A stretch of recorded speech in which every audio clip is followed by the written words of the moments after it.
welcome back inside for SJHL Weekly. Clark with Nugsy beside me here, and we're heading out on the video chat line now to be joined by Nipawin Hawks forward Mason Karakochuk. Mason, thanks for joining us today. Appreciate your time. Absolutely, it's always a pleasure. It's been a busy, in a successful way, a busy streak here for the Nipawin Hawks. 4 in a row you guys have won. Seems like things are clicking right now. Mason, what has been the biggest key to success in your eyes? I just think it's character as a whole. I mean, our team is seriously starting to gel. I mean, guys are finding their roles. We have an absolute rock of a goalie back there with Gage Roberts, and with our depth, you could put any line out there and it can compete with any other team's first line. We got a fourth line that's scoring almost a goal per game. I think that's an extremely huge part to our success right now. But yeah, we're showing a lot of character. Guys are buying into roles. We're body checking. We're forechecking. We're turning pucks over, getting pucks on net, and grinding out wins. Yeah, we talked to your head coach, Tad Kozin, a couple weeks ago here, Mason, and he was saying at the time, this was at the time, I don't know what that was, a month and a half ago, something like that. And he was really kind of proud and boasting about your team's ability to win games early in the season without scoring a ton of goals. And now over the last month or so, the offense has really turned it up. What can you attest to that? I mean, we talked a lot about Brendan Olson's arrival on the team. That's really sparked some stuff. But what can you attest? Maybe you already said it with the depth of the roster, but what's really been the turnaround point in terms of those goals really piling on? Yeah, we made a couple line changes. You add a guy like Brendan Olson, who's really been a great fit with us. He's activated Eric Hoynes, I think, a lot. That guy started off a little bit slow, but he just kept to the process and he's found himself. I mean, great hockey player. And you got a guy like Ole who's fast. He'll go in the corners. He's a power play guy. Yeah. And then, like I said, again, like our fourth line scoring, our third line scoring, Connor Watson scoring, our power play's not scoring, but like 5-on-5, we're a team that's hard to play against, and goals are going to come. They're going to not come. I mean, we just played Melfort the other night. I think we had 40-some shots. Their goalie played amazing. We had opportunities.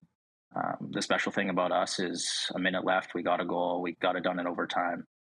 It's a really ballsy win from us. For sure. Using some big words and some short words. They're activated.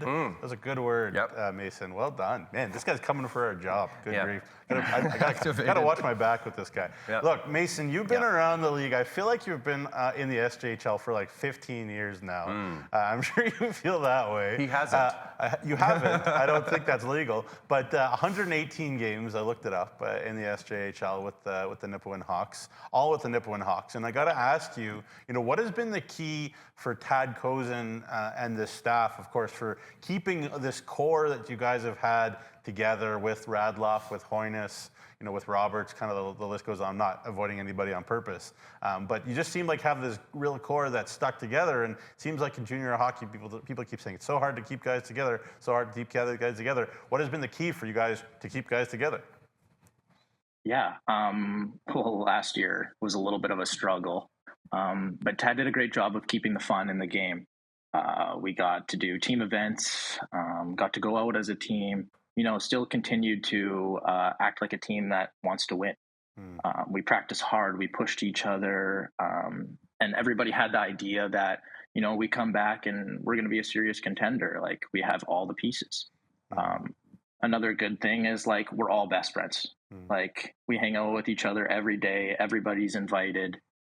We try to include everybody. We want our 26-man roster to know that everybody is needed, everybody's wanted and important. And I think that when you go through a year like last year, when there's a ton of adversity and not a lot of winning, it really brings guys together. Like, people talk about the runs and, you go deep with the team and you get really close, but when you lose as a team, you almost get brought even closer. And we had this idea that, we come back and we train and we do our thing over the summer and we get a little break. We could do something special here in Nipawin. I love the intentionality of that. think a lot of guys who are on teams that are struggling think, I got to get out of here, or, how do we, turn this around? It seems like you guys have a great attitude and great work with that. Speaking of which, I got to ask you about, as I mentioned, you've been in this league a long time. If you could go back 3 years, whatever it was, obviously that team with, Evan Forrest, and obviously young Finn Radloff, and the list goes on, Artem Prabovetsky, and et cetera. You had some of these vets who could really, play offense as well, and you got to watch them. If you could kind of go back and give that young Mason Karakochuk a little piece of advice, what would you give him? That it's not as easy as you think it's going to be. I was kind of a 17-year-old cocky kid that had a great camp and just expected myself to be a first liner. Maybe to take things a little bit more seriously as well. This is all we have during the day. Like if guys work and whatever else, but when you're at the rink, this is your kind of job. But I also wish I could have just told myself to watch those guys and learn from those guys. Because looking back now, when I look at it, I mean, I had some great people on that team that taught me it wasn't easy, and were great teammates to me. That wasn't an easy season for myself either. The team was kind of underperforming. I was underperforming. But when you have 20-year-old guys and 19-year-old guys that are there to pick you up and say, you just got to stick to it. It makes a difference. And that's kind of like the player I want to be myself. There you go. That's a great answer. 40 points last year, point per game this year. So I would consider you a skilled forward. The reason I say that is because I'm setting up the question.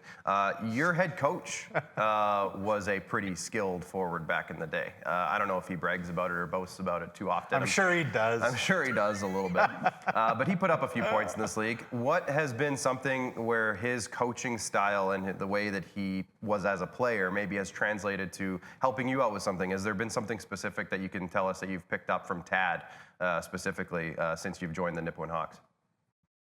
Yeah, absolutely. Tad is still an amazing hockey player, by the way. Yeah. With him, you know he's played pro before. But yeah, Tad's been my coach for 3 years. He's taught me lots. And obviously with some offensive aspects, just like adding deceptions on my shots. When you're shot consistently, defensemen eventually learn and get in a lane, get a stick on it, put a puck out. Once you get your feet moving, get towards the net, get shots on goal, get your head up, that kind of stuff. The thing about Tad is he's always very kind about it. Like he'll never sit there and yell at you. He's always he's a player's guy, and he understands how his players work, and he wants the best for you. You mentioned Tad's still a good hockey player. Just for the record, and I'm sure he would love for us to mention this, but he has played 3 games this season with the Tisdale Ramblers of the Wheatland Saskatchewan Hockey League, and he has 11 points, 9 goals in 3 games. He's still good. He's still good. A lot of 3.5. He still got it. Yeah, 3.5 points per game. Does he jump into a lot of drills and stuff too, or is he a coach that doesn't jump in drills? When we're missing forwards, he'll jump into a drill for sure, and he plays like he's got full equipment on. So he'll just drill some rookie. There you go. I bet he would too. That's Tad for you. Last one for me before, I don't know if you have another one, but just rapid fire. But just talk about being a Saskatchewan boy, playing in the SJHL. Like I don't know how much growing up you paid attention to it and watched it being a Saskatoon kid, but obviously it seems like the work that we've done as a league, we've tried to make this league as Saskatchewan as possible, and you've kind of carried that flag as one of the many Saskatchewan kids around for a while. I guess just talk about playing as a Saskatchewan kid in the SJHL.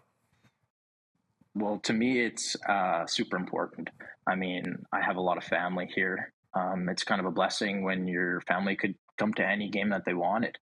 We got the winter roads and whatnot, but it's an honor. You don't realize how good of a league it is, and an opportunity to be close to home. when my mom and dad could come to home games, they could come to away games.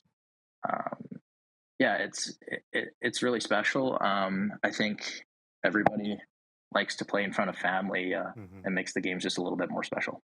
Well, with that, just a little spoiler because it's coming out. Oh, it just came out actually, so I might as well just go ahead and say it. Mason, you got the Cantera Seeds Saskatchewan Player of the Week. So congrats to that. Thank you. And one thing that I just wanted to, we got a question actually from a viewer. So let's bring that one back up if you don't mind. Oh, there you go. There's your graphic. Why don't we bring that one back up from Kevin Radloff? I think Kevin's Finley's dad, right? Yeah. Kevin says, make sure to ask Mason about practicing his pinball skills. I'm not sure exactly what the story is there. Maybe you can fill us in. Yeah, well, that's a great question. Finley, he's my neighbor pretty much. We back him in this little court of ours. And in his basement, his dad has a little hobby of pinball machines and has a little cubby and about 6 pinball machines. And me and Finn have found ourselves down there quite a bit this year trying to get better. But nobody can top Kev. He's an unreal player. He's got all the high scores, huh? There you go. Way to go, Kev. Oh, he does, yeah. Hey, just beating up on little kids, eh, Kev? Good for you. No, I'm kidding. I'm kidding. I'm just kidding. All right, rapid fire time. You know like how rapid fire works, Mason. I don't need to spell it out to you. You're a smart kid. And really, wow, so insightful, man. Well done to your folks. Yep. Like, you're a very smart kid. All right. Okay, Movember just ended. Didn't go great for the Nipawin Hawks. Yeah, I don't know what happened. Be honest. We're not going to hammer anybody. But who does have the best muzzy on the team? Okay, well, I won't say myself, so I'll say Van Taylor. Okay, fair enough. There you go. So, like, the best barbecue joint in the SJHL is easily the Smokehouse. Can I say the whole name of the Yeah, thing? we don't have an exclusive. The Damn Smokehouse. Yeah, we don't have an exclusive. Is easily the best sponsorship barbecue place in the SJHL. What is your Damn Smokehouse order? Ooh, I will go with the Nashville chicken burger with sweet potato fries. I think that is the correct answer. Like, we got a great- ding. I heard that was the right answer. So here's the best part about that is, like, no, we don't have an exclusive barbecue sponsorship with anybody else, so we can say that their full name. No, but I'm just saying, can I say the word damn? Oh, yeah. It's their name. It's their business name. I don't know. But the best part about that is, with you saying that now, A, so good. They are probably going to give you free food because they're thankful for it. I would love that. And B, other places around the league might want to challenge it now. So maybe we'll get we'll get a challenge going on. I'm just saying. Next roadie, I'm getting Jacob. Throw that out there. Next roadie, I'm getting Jacob to stop there. All right. Who is the best golfer on the team? I understand that there's some great golfing around Nipawin. Yeah, 2 beautiful courses around here. That's tough. I will go with, I'll say Will Witter. Okay. There you go. So I know, your dad and Finn's dad have been really supportive, and we really appreciate them tuning into all the things that we do. So we really appreciate that. And Gage's dad as well. So it's just awesome to see the support from the Hawks parents, great group of people. But who on the team, of the players, who is the team dad? Ooh. Okay, this one's actually easy. We have a 20-year-old defenseman named Noah Heinrich. For sure, the team dad, most responsible guy I know. There you go. Everybody's got to be on time for meetings, I'm sure. There you go. All right, then the last one for you, Mason, then I'll let you go. Really appreciate your time. What is your favorite road atmosphere in the SJ? Ooh. I don't want to shout out any other ranks, but don't pick a division rival then. Just pick one down south or something. Up there in the UPL, they hate each other. It's lovely. Yeah. Love it. Like, playing in Flin Flon's fun, but I can't say that one. So good. Respect. I like Estevan. Nice rink. They always have a decent crowd, and we always have a good game against them. There you go. Nice. Good answer. Diplomatic answer. Hey, tell you what, those are 2 fun teams to watch. Play against each other too, probably. So. Well, there you go. Mason, appreciate your time today, buddy. Great interview, and we'll chat again soon, I'm sure. Keep up the good work up there in Nipawin. Absolutely. Thank you, guys. Thanks, pal. There you go, Mason Karakochuk. Again, we teased it, we spoiled it, but the Cantera Seeds Saskatchewan Player of the Week.